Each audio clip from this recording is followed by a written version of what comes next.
Hi everyone, I am Michael Piscineri. I'm the host of the Oz Culture podcast on my other YouTube channel, and I thought I would try something different today and give a little bit of an insight into the Batman, a little bit of a movie review, but also something different in that I've seen the movie twice now, and it's so weird. The first time I watched this movie, I thought it was fucking amazing. But now watching it a second time, a lot of things became clearer. This movie isn't as good as I thought it was. The thing is that the Batman, it takes itself really seriously, and watching it in a packed theater the second time, I was like, a lot of things come off unintentionally funny because of how serious this movie takes itself, to the point where it's almost like parody. One thing that bothered me, not so much the first time, but watching it a second time, is I don't know why this became a trend with Hollywood cinema, but they seem to stay on a shot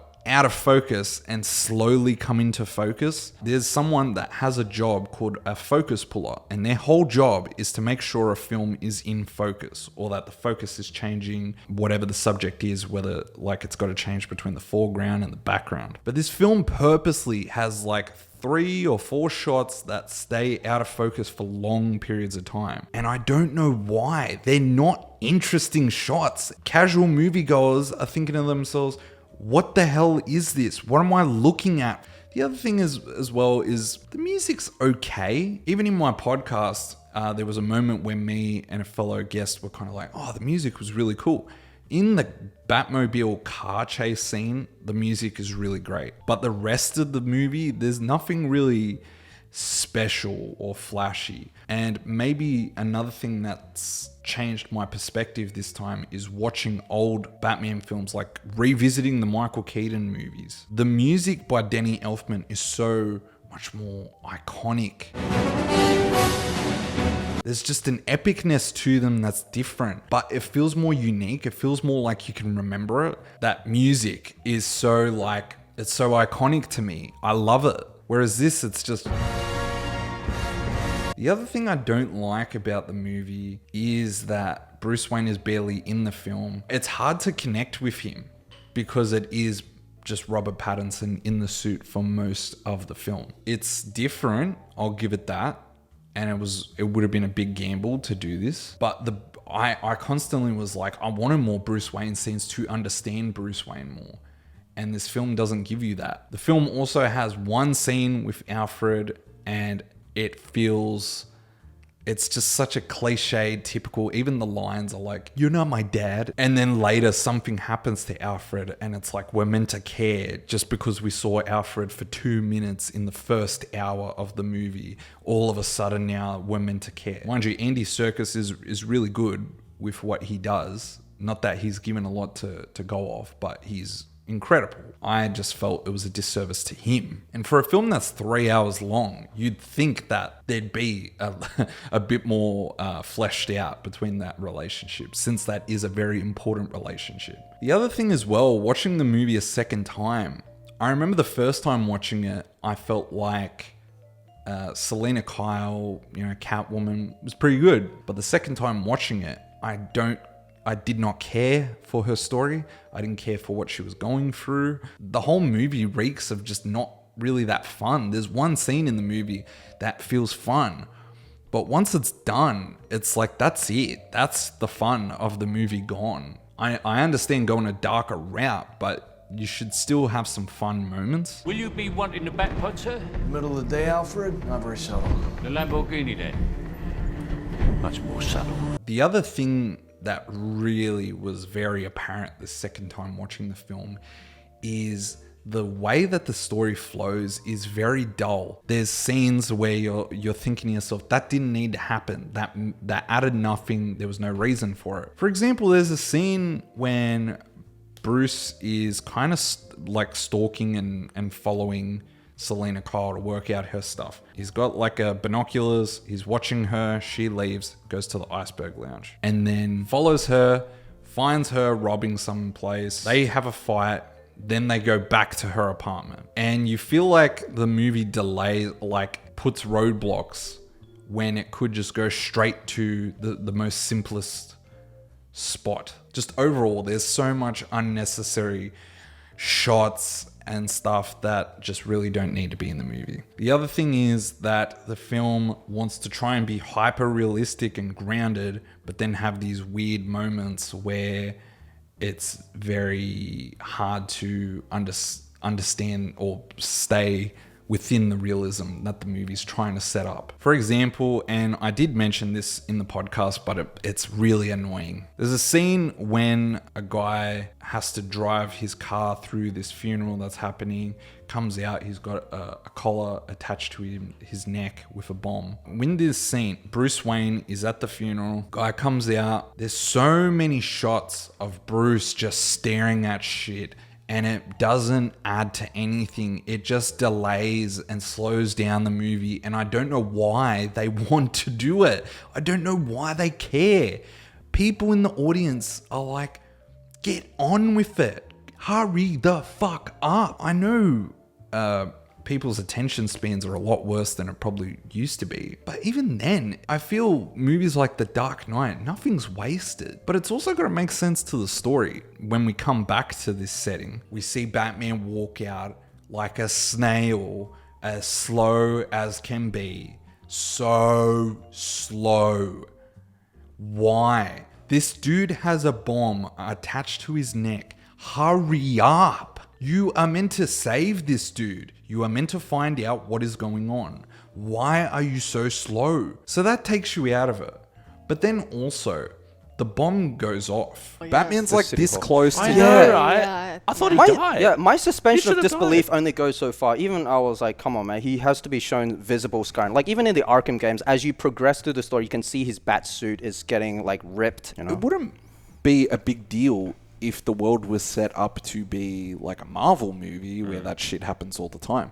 But when you set up and make the point to be like, there's a grounded, super realistic Batman movie, and then something like that happens, it feels really out of place. The other thing is that slowing down everything so much, it comes off pretentious. Like the filmmaker thinks, oh my God, this shot is so amazing. It has to go for 2 hours of just a car going by, or, you know, Batman just standing there staring into nothing. But they're not adding anything to the story.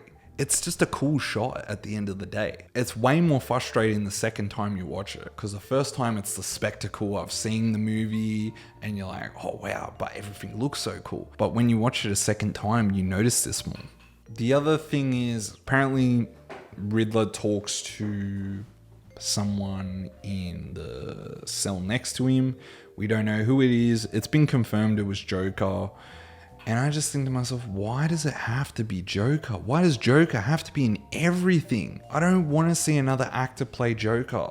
Leave it alone. It They didn't want feel to- that important at all. yeah, It felt pretty. it's felt very studio, Yeah. sort of like mandated. Yeah. So that's what I'm saying. Yeah, it didn't feel necessary. No. And like it kind of, in a way, detracted from Paul Dano's Riddler, because it feels like, oh, we don't believe enough in this villain, so we always have to put Joker in. The other thing I really, really don't like about this movie, why would you use the same song, Something in the Way by Nirvana? I get it. You use it once, okay, that's cool. You use it once to set up the dreariness of Gotham.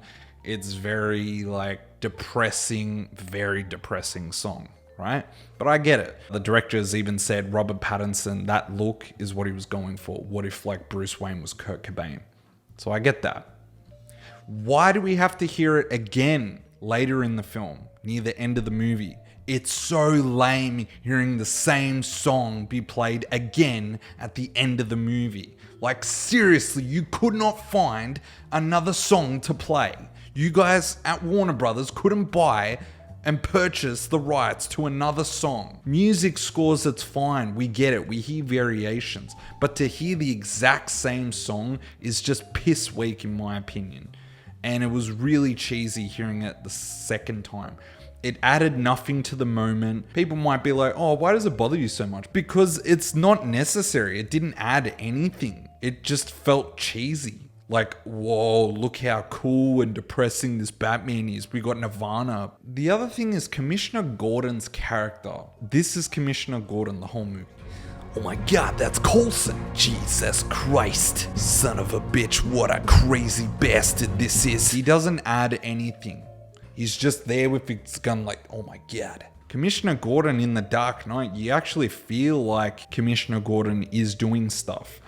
And it's fine. It's not like you don't have to have Commissioner Gordon have such a big active role. I'm not saying that. But considering the screen time and that he's always at the center of what's going on, it feels weird that he really doesn't contribute anything. Like Batman Begins, I remember he helps with Rachel, he helps spread the antidote for the poison in Batman Begins. So there's just a lot of moments, I feel, where Gordon was needed, where he contributed, where he helped. I may need your help.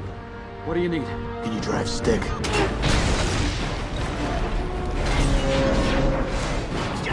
In this film, it legit just feels like Batman's talking to him, but you don't get a sense that he's really helping solve the case at all. Overall, I think the second time watching the Batman will be a bit of a, I don't know, rude awakening. It'll be interesting for a lot of people because I think for a lot of us, we thought that first time watching this that, oh my god, it's so dark, it's so realistic, it's so cool, it's so different from all the other Batmans that it's good, it's great. But I think the second time watching the film, the rose-colored glasses were off, and now I look at it more like, this is kind of a boring movie. Like, not a lot is achieved in 3 hours when you think about what can be achieved in a 2-hour movie. Also, why do people take their kids to a Batman movie when you see the trailers?